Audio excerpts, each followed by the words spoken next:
It started with the dust. I'd always been sensitive to it, a legacy of a childhood spent wheezing in the back of my grandfather's antique shop. When Sarah and I bought the old Victorian on Hemlock Street, the first thing I did was wage a holy war against the dust.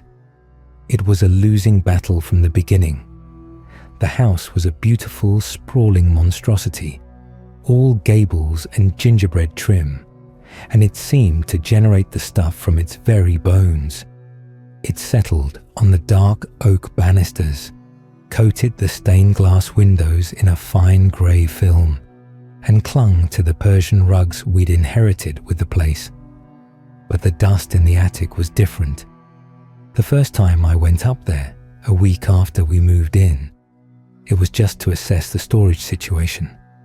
The pull-down ladder groaned like a dying man, and the air that wafted down was stale and cold, carrying a scent of old wood, decay, and something else. Something faintly sweet and cloying, like rotten flowers. I climbed into the semi-darkness, my headlamp cutting a swath through the gloom. It was a classic attic, a vast open space under the pitched roof, the rafters looking like the bare ribs of some great slumbering beast. Trunks from a bygone era were stacked haphazardly. Furniture shrouded in white sheets stood like silent ghosts, and everywhere there was the dust. It was thick, almost furry, laying in undisturbed blankets over every surface. But it was the pattern of it that first caught my eye, a detail so minor I almost dismissed it. Near the far gable, where the roof slanted down to meet the floor, the dust was disturbed, not by footprints or the dragging of a trunk, but in a series of faint swirling patterns like tiny vortices, as if something small with many delicate legs had been tracing intricate circles in the dust for a very, very long time. I shrugged it off. A draft, maybe. A mouse, though the patterns were too precise for a rodent. I told Sarah about it that night over a bottle of wine. "The whole place gives me the creeps," I said. "It's like the previous owners just vanished." She laughed, her voice a warm, sane sound in our new echoing kitchen. "Oh, don't be so dramatic, Dan. The realtor said they were an elderly couple who moved to Florida, and it's just dust. We'll get it cleaned up."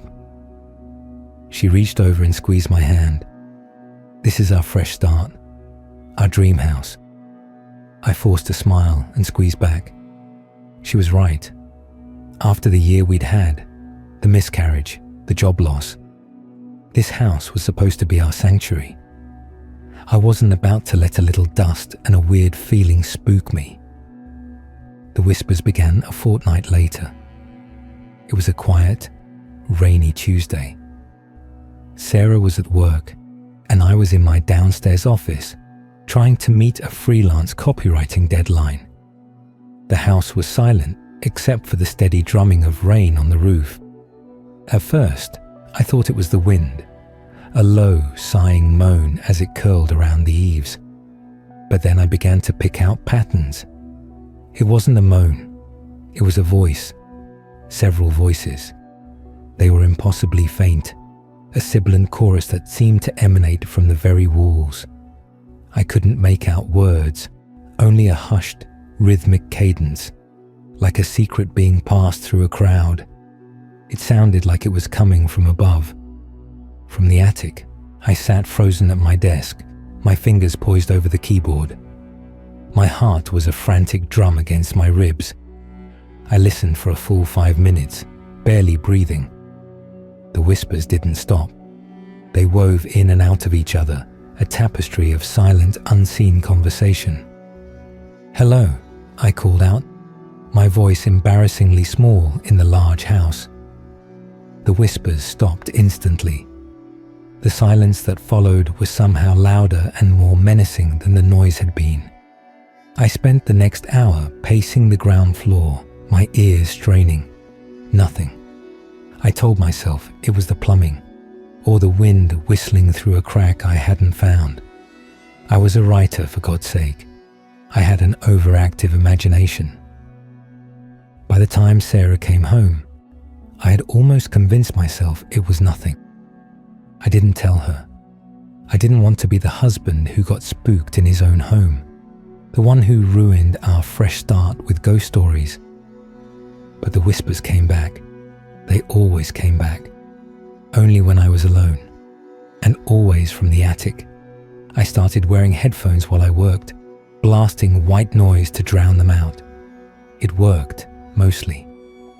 But sometimes, in the lull between tracks, I would hear them slithering back into my awareness, a constant, unsettling hum at the edge of my hearing. Then, the nightmare started. Vivid, suffocating dreams of being trapped in a small, dark space, my face pressed against rough, splintery wood. I would wake up gasping, my skin clammy, the taste of that sickly sweet, rotten flower smell in the back of my throat. In the dreams, the whispers were clearer. They weren't speaking English, but I understood their intent. They were hungry.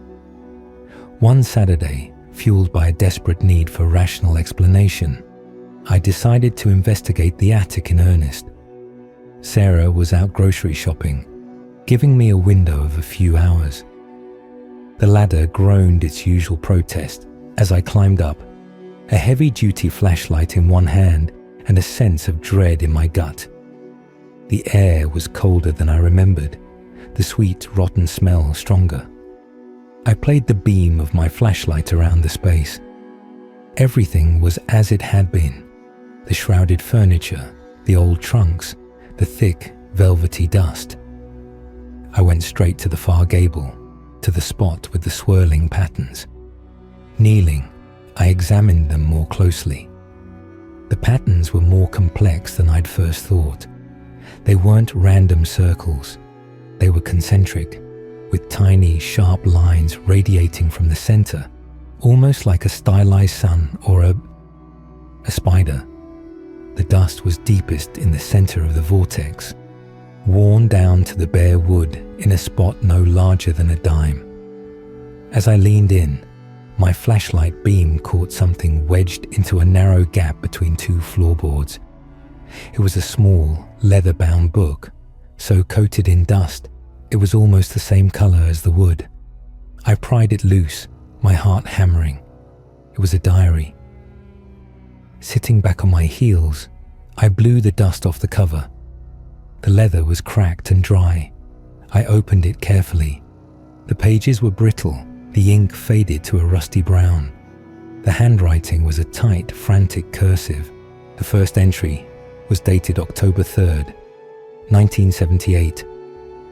Moved in today. The house is grand, but it has a melancholy air. Thomas says I'm being fanciful, but the children, Eleanor and James, refuse to go near the attic door. James says he hears people talking in the walls. Thomas scolded him for telling stories. I felt a cold knot tighten in my stomach. I skimmed through the pages. The writer, a woman named Beatrice, wrote of her life, her husband's dismissal of her fears, and her children's growing terror.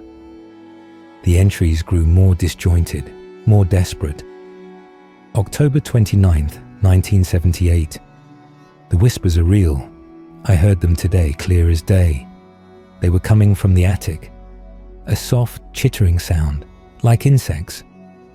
But underneath, words. I can't make them out.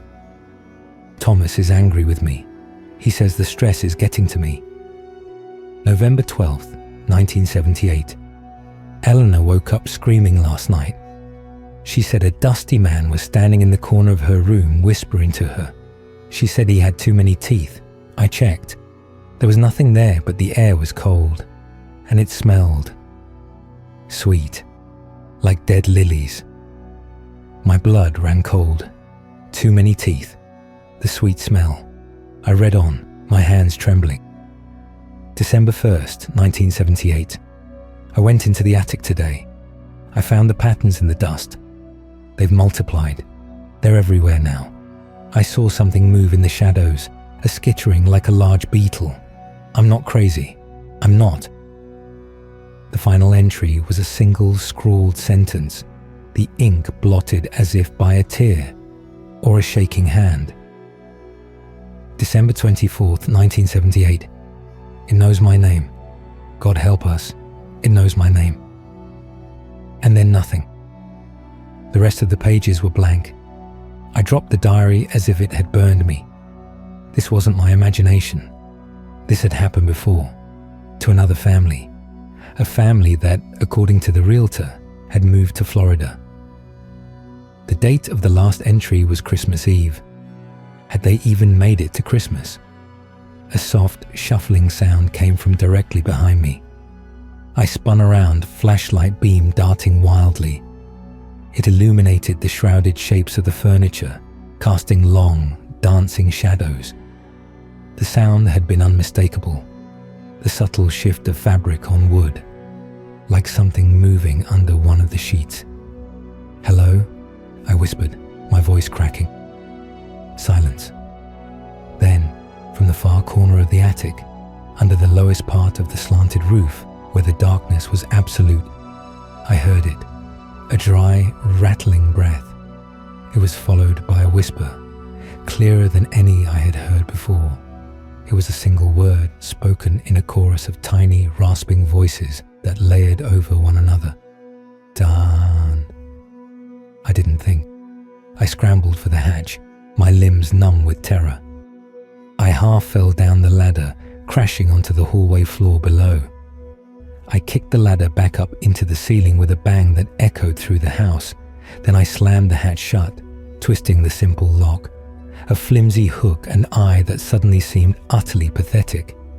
I sat on the floor, my back against the wall, gasping for breath. It knew my name, just like it had known Beatrice's. That was the beginning of the end of my normal life. I told Sarah everything. I showed her the diary. To her credit, she didn't laugh. She saw the genuine, raw terror in my eyes, the way my hands shook.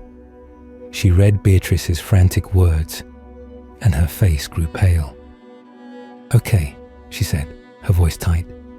"Okay, this is freaky, but there has to be an explanation. An animal, a prank." "A prank?" I nearly shouted. "Sarah, it whispered my name." "We'll get an exterminator," she said, her tone adopting a forced, practical calm. "And a priest if it will make you feel better. We'll sage the house, something. But we are not letting this chase us out of our home." We called an exterminator the following Monday. A burly, no-nonsense man named Frank, who stomped through the house with a can of pesticide. He spent 20 minutes in the attic and came down covered in cobwebs, declaring he'd found no signs of rodents, insects, or any other pests. "Place is clean as a whistle," he said, wiping his forehead. "Drafty though. You're probably just hearing the wind through the old vents. Plays tricks on the mind." I wanted to scream. I wanted to show him the diary, make him read the words of a woman who had been driven to the brink of madness by the same drafts. But I just nodded numbly and wrote him a check. Sarah bought sage and smudged the house, moving from room to room with a determined expression, chanting phrases she'd looked up online. The smell of burning sage was strong and purifying, but it couldn't completely mask the underlying scent of decay that seemed to be seeping down from the attic. That night, the whispers were louder, angrier, a hissing, sibilant rage that vibrated through the floorboards of our bedroom. The entity, for I could no longer think of it as anything else, was no longer content to stay in the attic. A week after the failed exterminator visit, I woke up to find a trail of footprints in the hallway. They were small, no larger than a child's, and were made of the same thick grey dust from the attic. They started at the foot of the attic hatch and led directly to the door of our bedroom. They stopped there, as if whatever had made them had stood outside our door, listening for a very long time before retreating. Sarah saw them and finally broke. The color drained from her face and she let out a small, choked sob. "It's coming out," she whispered. "Oh God, Dan, it's coming out." We started sleeping with the bedroom door locked. It was a futile gesture, a psychological comfort as flimsy as the hook on the attic hatch. The house became a prison. We walked through its beautiful, high-ceilinged rooms with a constant, low-level thrum of fear in our veins. We jumped at every creak and groan. The whispers were a near-constant presence now, a maddening murmur that followed us from room to room, just on the edge of audibility. I stopped working. I couldn't concentrate. I spent my days patrolling the house, checking locks, staring at the ceiling. I was waiting. I didn't know for what, but I knew it was coming. The first physical manifestation happened on a Thursday. I was in the living room, trying to read, when a small porcelain figurine of a ballerina, a family heirloom of Sarah's, slipped from the mantelpiece. It didn't fall, it was placed. It descended in a slow, controlled arc, landing upright and unbroken on the rug.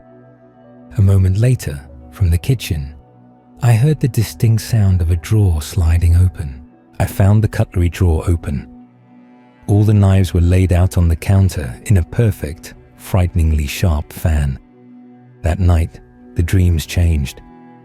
I was back in the small, dark space, the wood pressing against my face. But this time, a crack of light appeared. I could see out into our bedroom.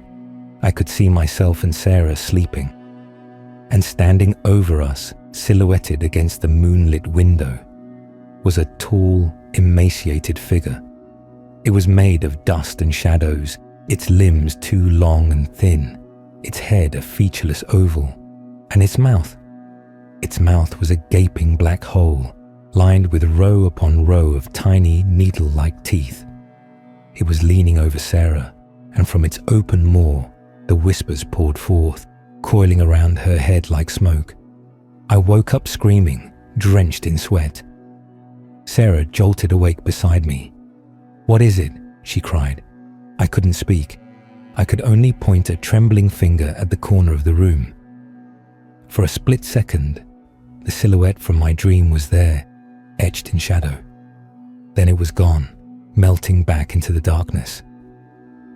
"We have to leave," Sarah said, her voice trembling with a new, absolute certainty. "Now, tonight." We threw some clothes into a suitcase, our movements frantic and uncoordinated. We didn't speak. The only sounds were our panicked breaths and the frantic zip of the suitcase. As I turned to leave the room, I saw them. Dozens of the tiny, swirling dust patterns, covering the surface of our dresser, our nightstands, the mirror. They had been made while we slept. We fled down the stairs, me dragging the suitcase, Sarah leading the way. We were almost to the front door, freedom just 10 feet away, when the whispers erupted. They weren't faint anymore. They were a deafening roar, a cacophony of hissing, chittering voices that came from every direction at once, echoing off the high walls and the polished floors. "Stay. With us. Family." The front door slammed shut with such force that the stained glass window in its center cracked, a spiderweb of fractures spreading out from the lock. I grabbed the knob and pulled. It wouldn't budge. It was locked, or held fast by an invisible force. "The back door," Sarah yelled over the horrific din. We ran through the house, the whispers following us, nipping at our heels. The kitchen door was also locked shut. Every window we passed was now sealed tight, the latches refusing to turn. We were trapped. The whispers coalesced, focusing into a single commanding voice that seemed to come from the ceiling, from the walls, from inside our own heads. "Come up." The pull-down ladder in the hallway began to lower on its own, unfolding with a series of jerky, unnatural movements. The dark rectangle of the attic hatch yawned open above us, exhaling a breath of freezing, foul air. "No," Sarah sobbed, clinging to my arm. "Dan, no, please." But the compulsion was physical, a pressure in my skull that pushed me toward the ladder. My feet moved of their own accord. I was a puppet on a string. "Dan!" Sarah screamed as I placed a foot on the first rung. "I have to," I mumbled, the words not my own. "It wants me to see." I climbed. The attic was no longer the dusty storage space I remembered. It was transformed. The sheets had been thrown from the furniture, which was now arranged in a grotesque parody of a living room. The trunks were open, their contents, old clothes, toys, photographs, strewn across the floor. And in the center of it all, where the swirling dust patterns were the most dense, the air shimmered and warped. I saw them then. Flickering, translucent figures, a man, a woman, and 2 children.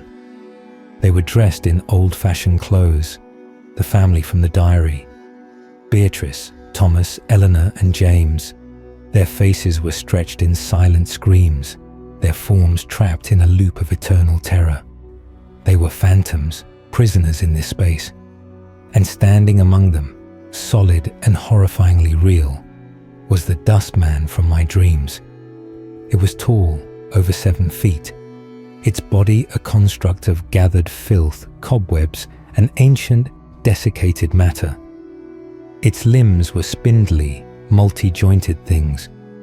Its face was a blank slate, save for the mouth, a wide, vertical gash that split its head in 2, lined with those countless needle-sharp teeth. It didn't have eyes, but I felt its gaze upon me, a weight of ancient, patient malevolence. The whispers were coming from it, from the things that writhed within the dust of its form. They weren't one creature, but many, a hive mind of lost souls and hungry spirits given shape and purpose. "We are the house," the chorus whispered, its voice the sound of 1,000 dry leaves scraping against stone. "We are the memory in the walls, the sorrow in the floorboards, the hunger in the dust." It took a step toward me, its movement a jerky, insectoid rustle. A house is not a home without a family. We have been empty for so long. It gestured a long, dusty limb toward the flickering phantoms.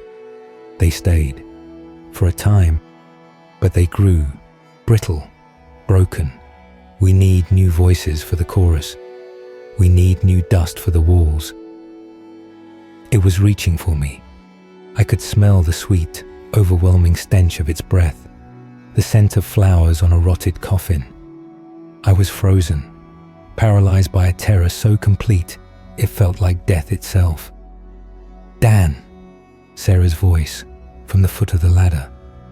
It was a shard of reality, piercing the nightmare. I saw she had my old baseball bat in her hands. The dustman's head twitched toward the sound. Its hunger shifted focus. "No!" I roared, the spell broken. I threw myself backward, tumbling down the ladder. I hit the hallway floor hard, pain lancing through my shoulder. I scrambled to my feet, grabbed Sarah, and we ran. We didn't try the doors. We went for the large bay window in the living room. I picked up a heavy oak chair and, with a strength born of pure desperation, hurled it through the glass. The sound of shattering was like a gunshot. The cold night air rushed in. We didn't hesitate. We climbed through the jagged frame, ignoring the cuts from the broken glass, and ran. We ran down the driveway, into the street, and we didn't stop until we were 3 blocks away, collapsed on a neighbor's lawn, sobbing and gasping. We never went back. We lived in a hotel for a month, then rented a sterile modern apartment with no attic, no history, no soul. We lost the house, our savings, everything, but we were alive. The police were skeptical of our story of a dust monster, of course. They wrote it off as a break-in, a traumatic event that we'd embellished. The real estate company handled the sale of the property, and it was bought by a young couple from out of state a few months later. I tried to warn them. I sent an anonymous letter telling them to check the attic, to look for the diary. I don't know if they ever got it, or if they dismissed it as the ramblings of a crazy person. Sometimes I drive down Hemlock Street. I park a few houses down and just look. The house is still there, beautiful and menacing in the sunlight. The new owners have painted the trim a cheerful yellow. They've put a swing set in the yard. They have no idea what they're living with. Last night, I had the dream again. I was in the small, dark space. But this time, the view was different. I wasn't looking into my old bedroom. I was looking into the new family's living room. A young man was sitting on the couch watching TV. He scratched his head, then frowned at his fingers. They were coated in a fine grey dust. And from the ceiling above him, faint but unmistakable, I heard the whispers begin again. A new chorus, a new family for the house. I woke up screaming, the taste of rot and dust in my mouth.